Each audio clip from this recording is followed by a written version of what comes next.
Hi, everybody. This is Blaine DeSantis, and I welcome you to another edition of Books and Looks. Yes, it's our weekly voyage of discovery into the wonderful world of books.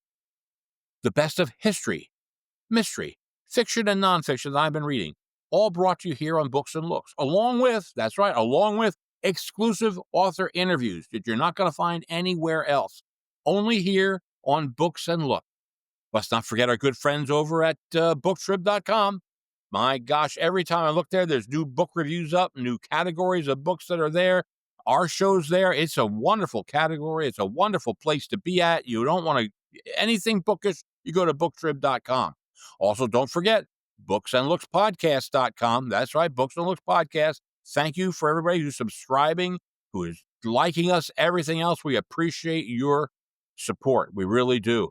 And today I'm going to be talking with a young lady by the name of Michelle Young about her book, The Art Spy. The Art Spy. It takes place as a nonfiction book in Nazi-occupied Paris. One woman, I should say, is risking everything to save France's artistic heritage from the Third Reich. She's armed only with her wits, her courage, and her unshakable devotion to art. Her name was Rose Valland, and she worked undercover at one of the leading museums in France. Well, she was undercover. It's not like she was in there. She worked there. Yeah, she worked in that museum, and the Germans never had any idea she was making duplicate copies of everything, that she knew exactly where things were going so she could document the systematic looting of France's and Europe's greatest masterpieces. This is a true story, friends, and it illuminates an untold heroism by a woman who we never heard of before. Again, Rose Valland.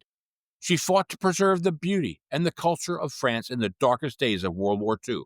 I'm Blaine DeSantis. This is Books and Looks, and today we're interviewing Michelle Young about her new book, The Art Spy. Michelle Young, welcome to Books and Looks. Thank you so much for having me. I'm so glad to have you here. And one major reason is that you still have your voice. And that's because beginning now, when this comes out, you're on book tours. Kudos.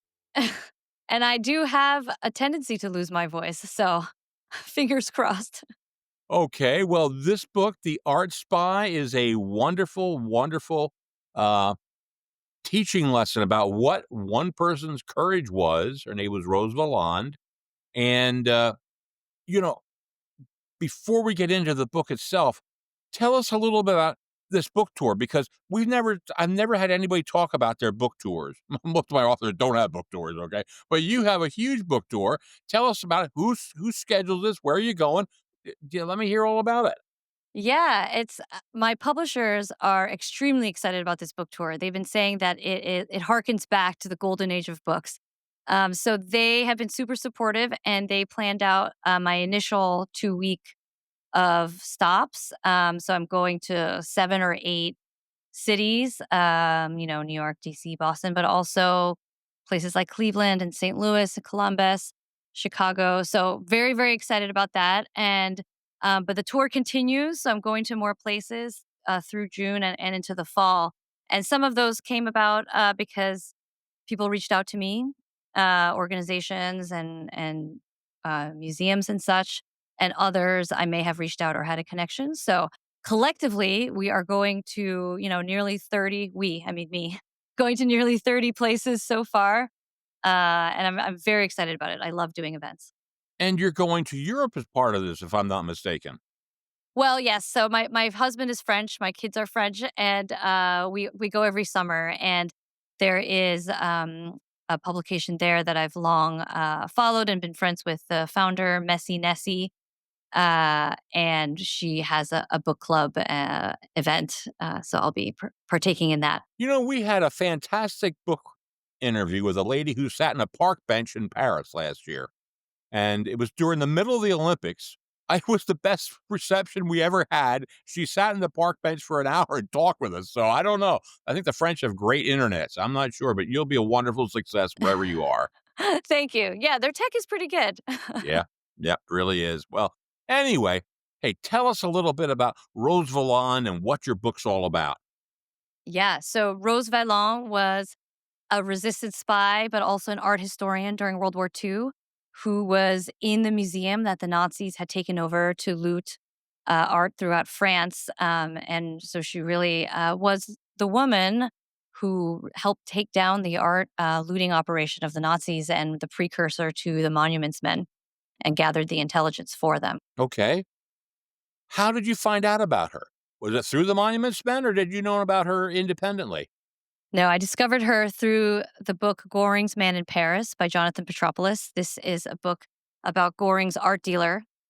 And he happened to be an employee in the same museum that Rose worked for. He was German, part of the Nazi party, and he was sent there. And they were nemesis. She hated him. He hated her really through the end of his life. And every, few chapters, this woman named Rose Valland would appear. And I'm someone that actually almost exclusively read books on female spies from World War II for maybe a decade. And so I was astounded that I hadn't known about her and dug into it and realized that I thought her wartime life was likely even more exciting than kind of had been reported, and that aspect I really wanted to dig into. If you watch the Monuments Men, friends out there, Rose Valland is in it. They portray her as a woman named Claire Simone. But that's not all they got right about Claire Simone, okay? And, but the book does have something in about her, but that's wonderful. That's wonderful. You found out about her and you were able to incorporate this, and that's just great. Wow. She was one courageous lady. I mean, did you know that she was doing this and that how the courage and resourcefulness it took to do this when you started this project, or did your admiration grow as time went on? It really did grow. I mean, I had a hunch that she hadn't marketed herself post-war in a way that would have left her in the history annals. She was very much an academic, and even though she had published her memoir post-war, it was almost like an academic treatise, very dry, really wanting to prove how art looting happened and try to prevent it for the future. Um, but I think some of the stuff that I was able to piece together, I realized that there was more cloak and dagger than people knew. The kind of prevailing idea was that he was this mousy art historian working in a museum taking notes and in the shadows, but she was quite proactive, and like, for example, stealing documents and from waste paper baskets and negatives of photographs and having them printed at night and putting them back in, and or following Nazis throughout Paris to figure out what they were doing and where they lived. And the risk that she took was very apparent. And at the end of the war, she actually had a death warrant against her, and the Nazis wanted to execute her. Wow. Well, it's very interesting, and I think you even point out that she had what some of us would call a photographic memory. She could remember, and that really helped her. Oh, yeah, because originally the agreement for the Nazis being able to use this museum, which is part of the French National Museums, was that Rose would be allowed to do what they called a duplicate inventory. So anything that came in, the Germans would document in their way, and she would document it. That quickly was thrown out the window. She was not allowed to do it. Actually, one of the men, Germans, um, closed her notebook, very brusquely and made it clear like she was not allowed to do that. And so, in order to do her documentation, she had to use her memory. So she would see numbers and names and such, and then go home and then write it down. And so, speaking to her family, they said she had a near photographic memory, and actually, my daughter has a near photographic memory. And so I had a kind of a personal experience of what it's like when someone can remember something, even from years back, precisely what the color was or what something said. And that was very helpful for her. She needed this to be able to do this job. Wow. Closed it. Just like that. Ay, ay, ay. Yeah, they were not the nicest guys over there. I'll tell you, the people don't realize how brutal they were. I mean, they always wanted to come off, "Oh, we're so nice," but they really were not very nice. And Yeah. yeah, and boy, what they did to the French and to the artwork and to the Jewish community was not at all nice at all. Well, now, how did her documentation help us get this art back, and how is it still working in modern day art restitution? Yeah. So the intelligence she had gathered, she had always hoped it would be used in some post-war setting, whether it was to get the artwork back or in a war tribunal against the perpetrators. So when the Allies come to Paris, liberate it, she has all this information, and her bosses, one of them who worked in the resistance, also knew, of course, that she had this, but she was very reluctant to give it up. She was worried that everything she gathered would be stuck on some desk somewhere in bureaucracy. And so James Rorimer, who was a monuments man, spent quite a lot of time getting her trust. And so she eventually gives it to him and tells him, these are the places you need to go to in Germany. This is where the art is stored.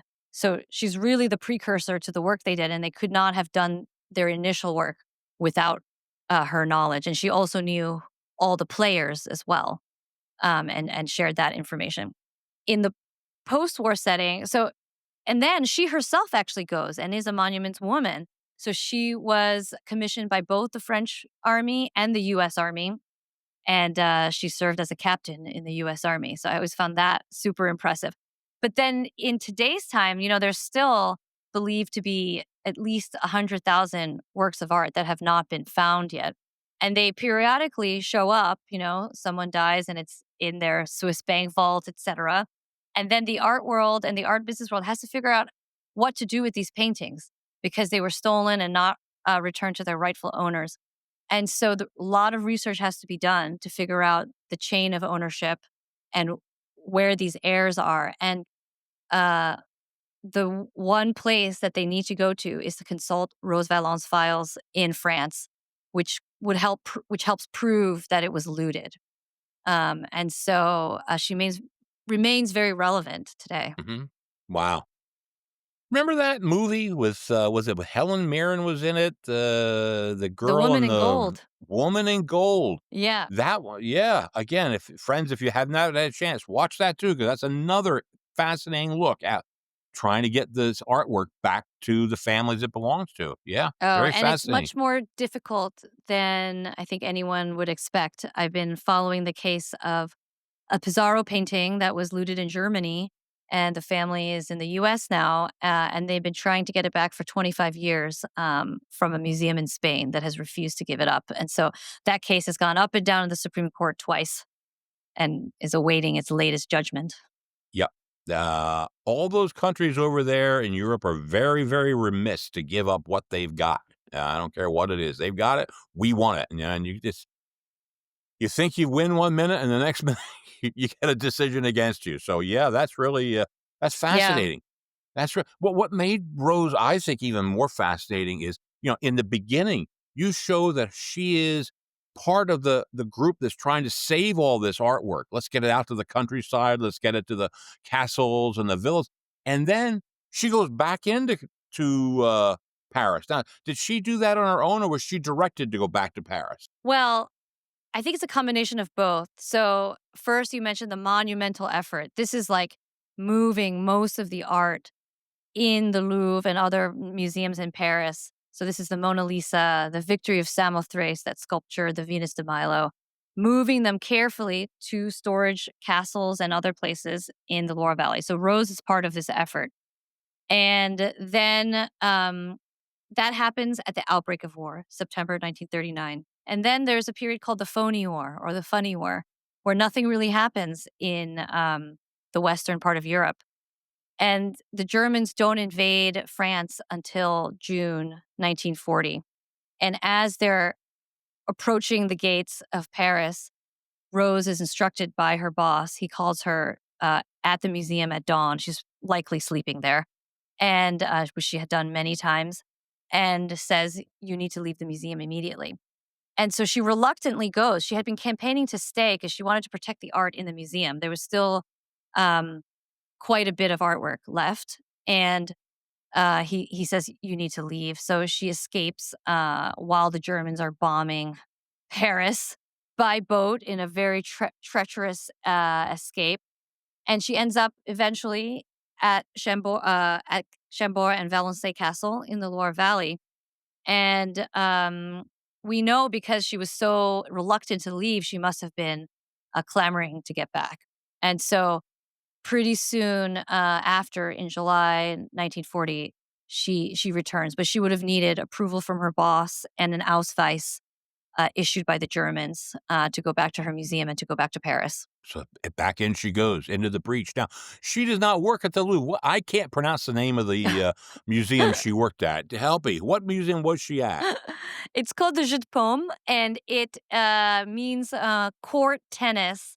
So it was a building built by Napoleon III where they would play tennis inside, and that was later turned into a modern art museum. And it's in the Tuileries Garden, just down the road from the Louvre. Okay. Well, your talk about Rose, she has many different personality, not personality, but identities. She's a custodian of these things, a curator, a historian, a spy. She has a partner. Tell us, how could you blend all this? That was a very complicated story. Yeah, so with every character, minor or major, I try to really get down to the psychology of this person, and understand that, and thereby understand the decisions that they make. Whether it's a kind of an evil nemesis character or it's a heroine like Rose, all of that is key to understanding how events unfolded. And so for Rose, someone who was very private, was very cerebral, didn't express her opinions or emotions very much, it was really important to try to get all the facets of this woman's life. And I had a hunch that if I could understand her relationship with her lifelong partner, Joyce Heer, it would unlock and unpack a more personal side to Rose that hadn't been covered before. And so I spent a lot of time digging into this aspect and trying to find out who Joyce was, put together her life timeline. And one of the things I discovered along the way was that she had been arrested by the Germans incarcerated in the east of France. And this happened just a few weeks after the Nazis took over Rose's museum and she began spying. So we can imagine, anyone, I think, can imagine the stress that would put anyone under, and the fact that she survived and didn't even mention this episode in any of her papers I think, speaks volumes into kind of the chutzpah of this woman, and how she was able to keep her cover. Yeah, it is. It is utterly amazing. And, you had done most of your research in person, I'm assuming. That you can't find this stuff out on the internet. No, not. I mean, nothing is really digitized. Some of it is, but the majority is not. And you just have to spend days and weeks, months, years, uh, sifting through boxes of documents, and then later trying to organize them. And it's a mix of very kind of a scientific approach to going through these documents, but also serendipity. So some of, I think, the big discoveries were not kind of labeled in anything. It's like you sifted through it and then you realized what a document meant, or etc. So, but I personally just love that detective work. It was very much like a detective case, and I'm sort of relentless and persistent, and so over time was able to put together all the elements to write the book. So how many years did you have to research for this, Michelle?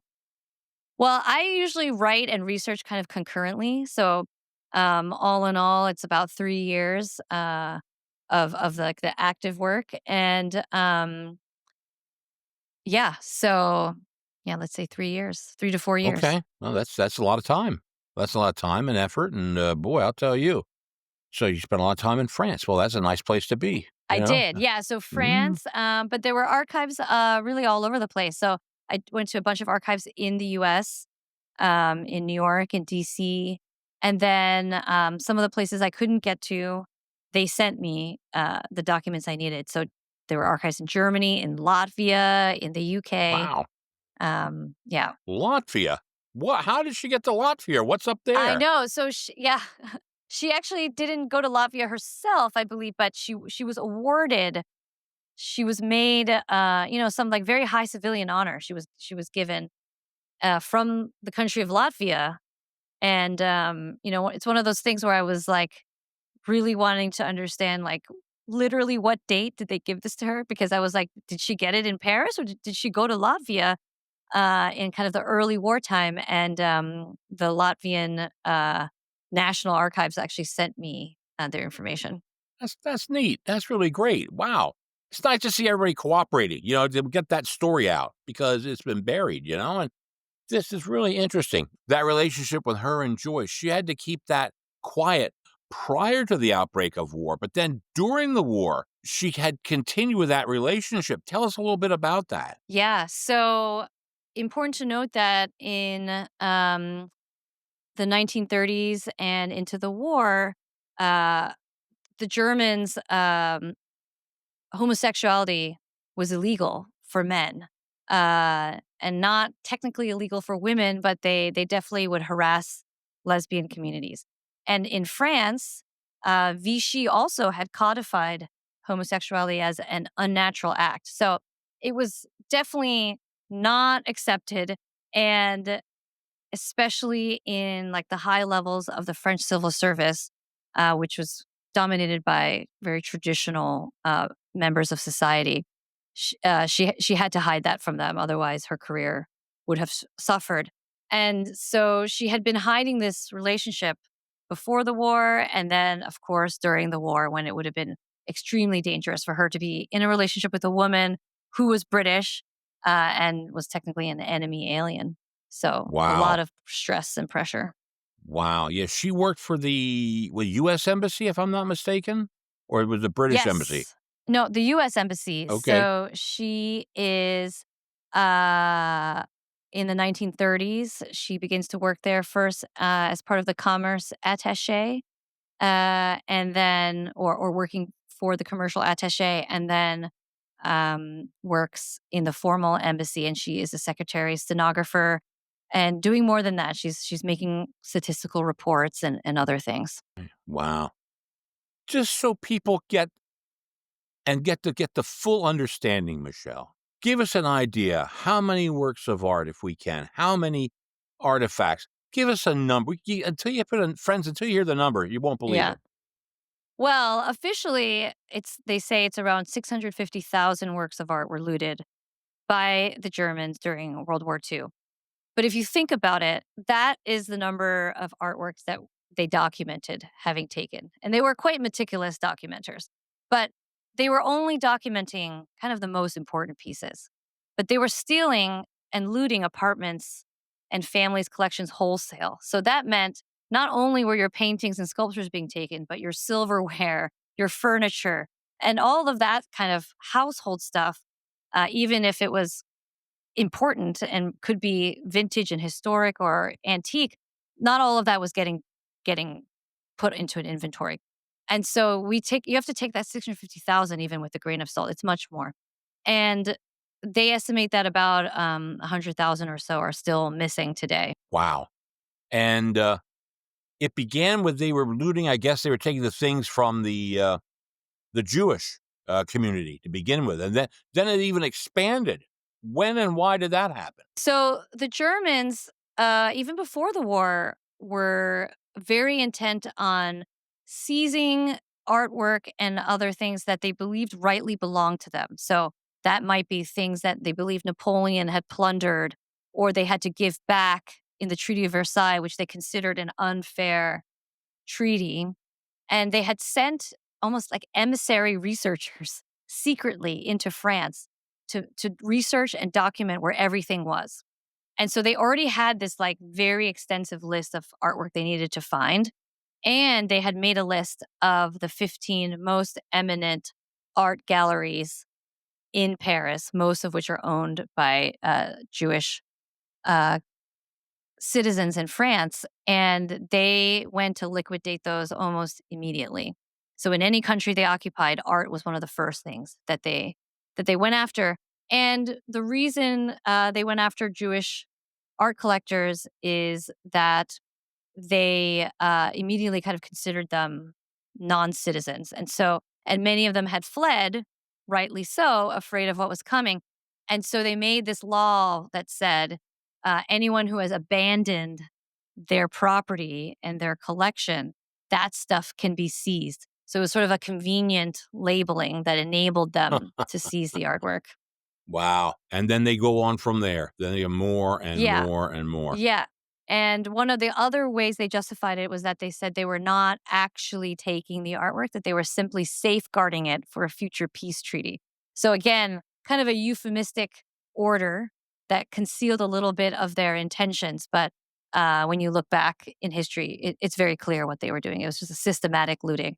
Right. As a lot of this, as we know, went to Hitler's home. A lot of them went to Goering's home. And there was even competition among Goering and Hitler as to who got the best pieces of art.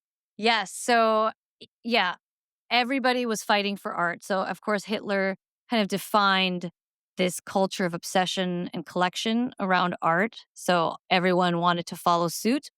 And Hitler and Goring were battling all the time. And Goring was actually much more rapacious and greedy than Hitler.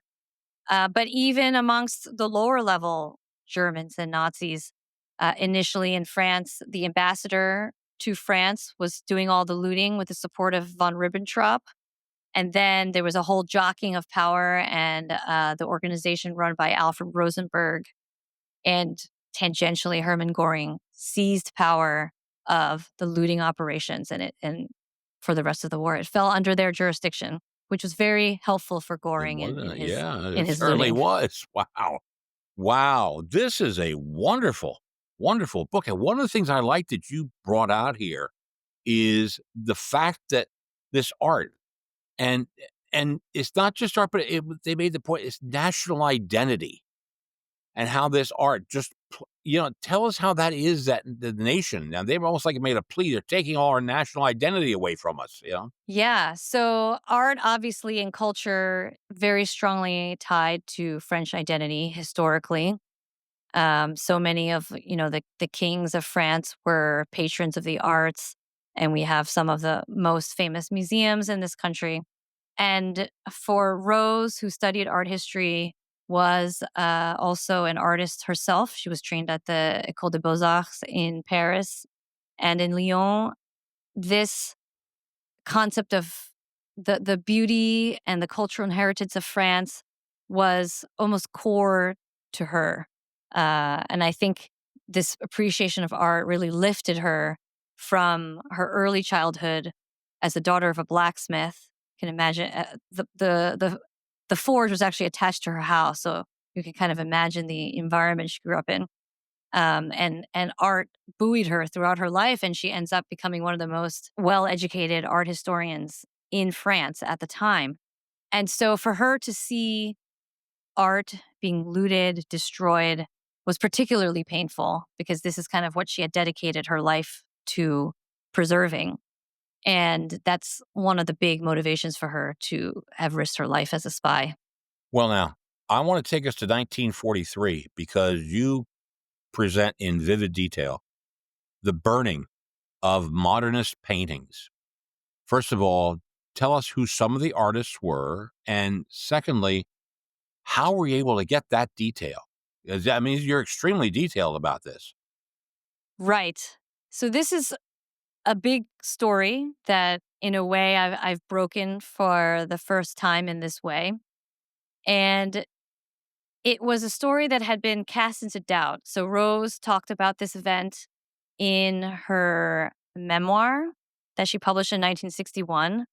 It was immediately refuted, but I traced back who was making a stink about it, and it turns out it was the actual very Germans who had burned the paintings.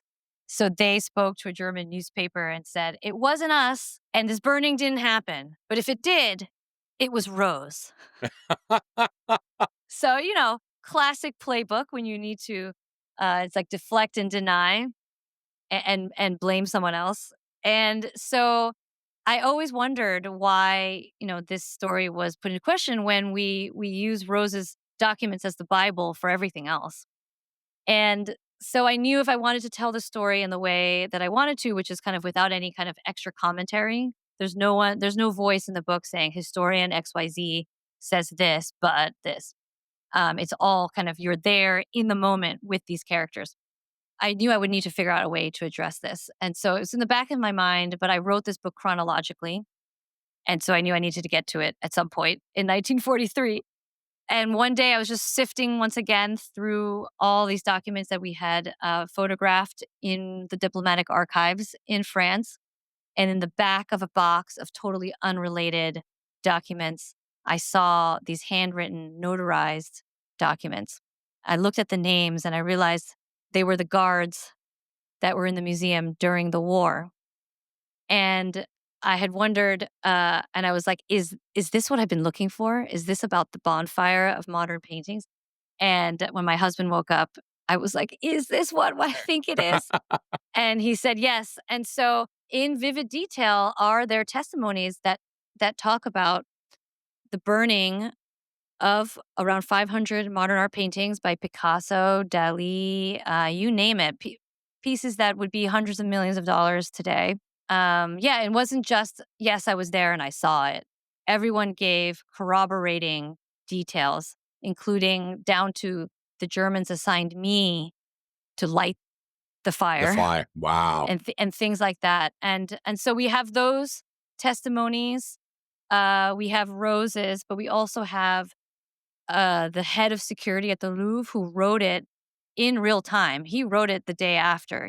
Had an account of what happened. So that's in the National Archives or maybe also in the diplomatic archives. And then I did then find a newspaper report from a few months later in the a Resistance newspaper. And so with all of those, it felt that there were enough corroborating accounts from eyewitnesses. That decadent art. Mhm. Yes, and it was known. This kind of modern art painting was known as degenerate art, Entarter Kunst, as the Germans called it, and it was very problematic for the Germans because the Jewish art collectors and others collected a lot of this. This was the art that was kind of born out of France, but also a lot of it in Germany. And at some point, they just had too much of it, uh, so they needed to liquidate it in some way. There are little tidbits and there's things throughout the book. I mean, Rose was discriminated against by her superiors. They wouldn't pay this woman while she was before the war began. They wouldn't give her any money. It was almost like she was unpaid intern when she was doing all this work. There's tons of stuff about this woman. Tons of amazing stuff you don't hear. But I want to get to the Nuremberg trial. I want to jump way fast forward now. Let's go to the Nuremberg trial. And what was what did she do at the Nuremberg trial? Yeah. So initially, France was given several days of hearings where they could talk about the looting that happened and, eventually perhaps prosecute some people. And last minute, it was decided that they were going to cancel these testimonies and these hearings. And Rose was extremely concerned because she had been thinking a lot about the legal aspect of looting and restitution. And she felt that if it was not litigated at Nuremberg, it may set a bad precedent for the future. And so she upped herself from wherever she was and marched over to Nuremberg and went to talk to the prosecutor in charge. And sort of thanks to her haranguing of him, they returned one day back to the schedule. So that occurred, and you can see her in photos in the audience with like an earpiece with, I'm sure, the translations, listening very intently. And then she also took the opportunity there to interrogate some of the people who were involved in the art looting in France.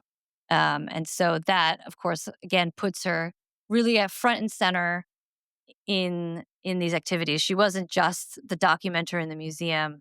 She was actively trying to solve the case. And then she also ended up interrogating one of her nemesis, the man that I mentioned, how I discovered Rose at his military tribunal trial in France.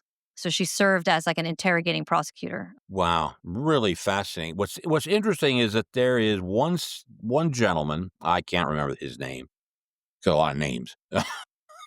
One gentleman who they basically let go, said, "Oh, he doesn't have anything. We believe him." It was the other guy. The other guy who was killed, he took everything. And then upon this gentleman's death, oops, there's all the artwork. Tell me a little bit about that, please.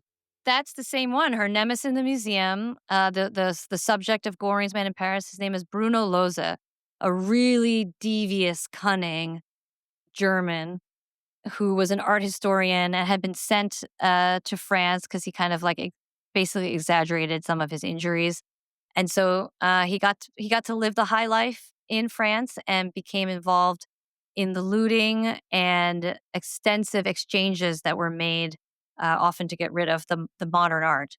And Rose was onto him from the beginning. She never trusted him, and she's the one where she testified and interrogated him at his French military trial.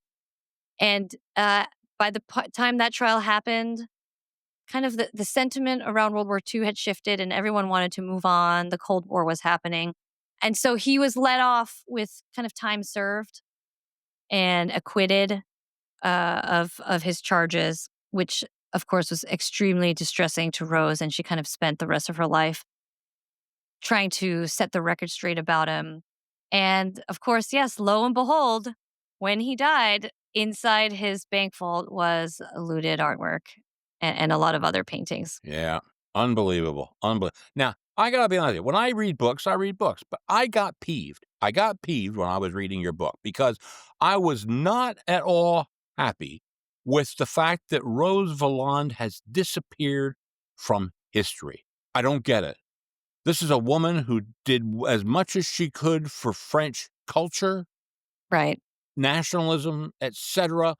This is the woman, if I'm correct me if I'm wrong, the most highly decorated woman in World War II, and they don't wanna write about her anymore? What happened? What's that all about? Right. So by the time she dies, almost nobody attends her funeral. So even though she was fairly well known thanks to her memoir and the movie The Train, and she received all these medals, the Medal of Resistance, Legion d'Honneur, the American Medal of Freedom. She receives all these accolades, but dies unknown. And part of that is that she stayed in stayed in Germany after the war for 10 years, working hard to restitute the artwork. So she may have missed some career opportunities she could have taken advantage of. But I think it's more that she never fit into the mold of what is considered kind of a civil servant in France. She came from the working class and she didn't really play by the rules, which made her a very good spy.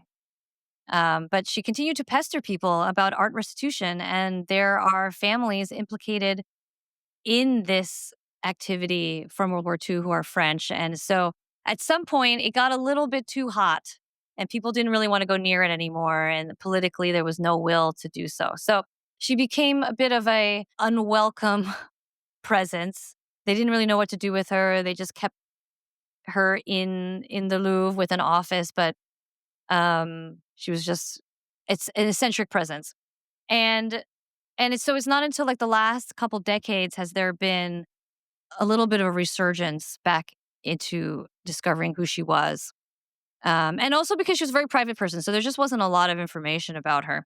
And there's been a lot of stuff declassified in recent decades. And so by the time I was writing about it, there's a lot more information available than there was in the late 90s when they first started trying to revive her reputation.